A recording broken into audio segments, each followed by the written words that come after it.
అస్సలాముఅలైకుం my friends, welcome to my recipe 78 my friends. ఇవాళ మన recipe చూడబోయేది అద్భుతమైన టేస్ట్ అయిన కోడిగుడ్డు చింత చిగురు పులుసు అయితే చూడబోతున్నాం. రండి ఫ్రెండ్స్, వీడియోకి వెళ్ళిపోదాం. చింత చిగురు చూసారా, ఇప్పుడే శుభ్రంగా కడిగేసి నీళ్ళంతా వార్చేసి కొద్దిగా ఆరపెట్టేసి ఇలా తీసుకున్నాను.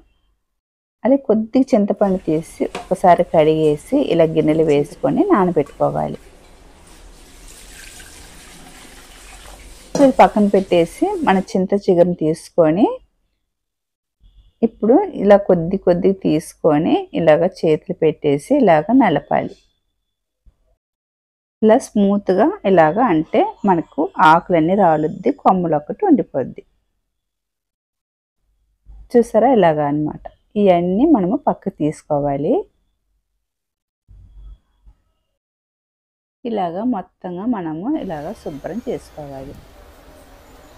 ఇప్పుడు ఒక 6 గుడ్లను ఉడకపెట్టుకొని గుడ్లని ఇలాగ మనం పైన పొట్టుని ఇలాగ ఒలిచేసుకోవాలి. ఇలా గుడ్లను ఒలిచిన తర్వాత ఒకసారి నీళ్ళు వేసి ఇలా బాగా కడిగేసి తీసుకోవాలి. ఇలా తీసుకున్న తర్వాత ఇప్పుడు గుడ్లకి అంతా ఇలాగ ఘాట్లు పెట్టుకోవాలి. ఇలా ఘాట్లు పెట్టేసిన తర్వాత ఇప్పుడు స్టవ్ వెలిగించుకొని స్టవ్ మీద ఇలా కళాయి పెట్టేసుకోవాలి. కళాయి పెట్టేసుకున్న తర్వాత ఇందులో కొద్దిగా ఆయిల్ వేసుకోవాలి. ఆయిల్ వేసాక కొద్దిగా పసుపు, కొద్దిగా సాల్ట్ వేసుకోవాలి. గుడ్లు వచ్చి ఇప్పుడు ఇందులో వేసుకొని వేపుకోవాలి. ఇలా లైట్గా వేపుకుంటే చాలు. ఇప్పుడు ఈ గుడ్లని ఒక గిన్నెలోకి తీసుకుందాము. తీసుకున్న తర్వాత మరి ఇదే కళాయిలో కొద్దిగా ఆయిల్ వేసుకొని ఇందులో కొద్దిగా మెంతులు, కొద్దిగా ఆవాలు, కొద్దిగా జీలకర్ర, ఇప్పుడు ఇవన్నీ కొద్దిగా బాగా చిటపట్లాడాలి.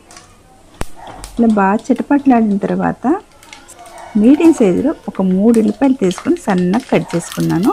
ఇప్పుడు కట్ చేసుకున్న ఉల్లిపాయల్ని ఇప్పుడు ఇందులో వేసుకోవాలి.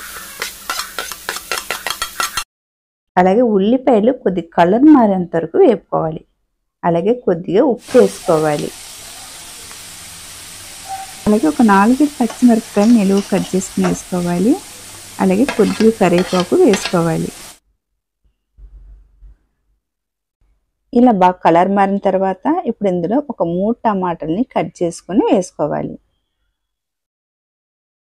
ఇలా టమాటాలు వేసుకున్న తర్వాత ఇప్పుడు టమాటాలు మగ్గేంత వరకు 1 నిమిషానికి మూత పెట్టుకోవాలి.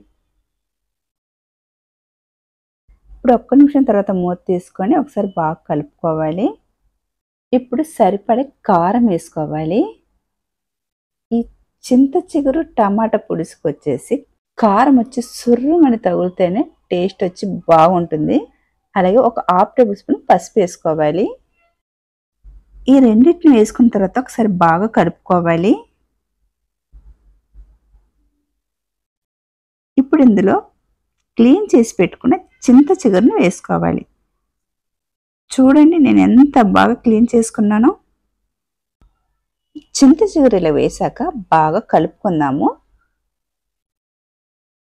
చింతపండుని నానబెట్టాం కదా, ఆ చింతపండుని బాగా పిసికి ఆ రసం తీసుకొని ఇప్పుడు ఇందులో వేసుకోవాలి. ఇప్పుడు బాగా కలుపుకొని ఇప్పుడు ఒక 2 నిమిషాలకి మూత పెట్టేసుకుందాము. 2 నిమిషాల తర్వాత మూత తీసుకొని ఉప్పు కారం సరిపోయిందా చూసుకొని వేసుకోవాలి. అలాగే ఒక 1/2 టేబుల్ స్పూన్ వచ్చేసి ఇందులో ధనియాల పొడి వేసుకోవాలి. అలాగే ఉప్పు సరిపోతే ఉప్పు. ఇప్పుడు ఉడికించిన గుడ్లు వేసుకొని బాగా కలుపుకొని 1/2 టేబుల్ స్పూన్ వచ్చి జీలకర్ర పొడి వేసుకోవాలి. అలాగే ఒక 2 టేబుల్ స్పూన్ అంతా చిన్న చిన్న ముక్కల కింద అల్లం ముక్క కట్ చేసుకొని ఇలాగ వేసుకోవాలి. అలాగే ఒక చిన్న బెల్లం ముక్క వేసుకోవాలి.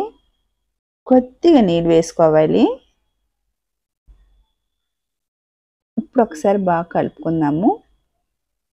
ఇలా కలుపుకున్న తర్వాత ఇప్పుడు ఒక 2-3 నిమిషాలకి మంట వచ్చి హైలో కాకుండా కొద్దిగా తగ్గించేసి ఇప్పుడు మూత పెట్టేసుకుందాము. ఒక 2-3 నిమిషాలకి. ఇప్పుడు 2-3 నిమిషాల తర్వాత ఇప్పుడు మూత తీసుకుందాము. చూసారా, మంట వచ్చి స్లోలోనే ఉండాలి. హైలో పెట్టేస్తే పట్టేస్తుంది కింద. ఇప్పుడు మనకి చింత చిగురు కోడిగుడ్డు పులుసు అయితే రెడీ అయిపోయింది. ఇప్పుడు లాస్ట్గా ఇలా కొత్తిమీర చల్లుకొని మనం సర్వ్ చేసుకోవడమే. చింత చిగురు దొరికినప్పుడంతా ఇలాగా కోడిగుడ్డు చింత చిగురు పులుసు అయితే కంపల్సరీ అయితే చేసుకొని తినండి. చాలా బాగుంది. నాకైతే చాలా చాలా బాగా నచ్చింది. మీరు కూడా తప్పకైతే ట్రై చేయండి. అలాగే వీడియో కొత్తగా చూస్తున్నారు కనుకైతే సబ్స్క్రైబ్ చేసుకోండి. అలాగే వీడియో నచ్చితే లైక్ చేయండి, షేర్ చేయండి, సబ్స్క్రైబ్ చేసుకోండి. చూసేవాళ్ళు ప్రతి ఒక్కరు ఒక లైక్ అయితే కొట్టేయండి. బాయ్ ఫ్రెండ్స్, మరొక వీడియోలో మళ్ళీ కలుద్దాం. బాయ్.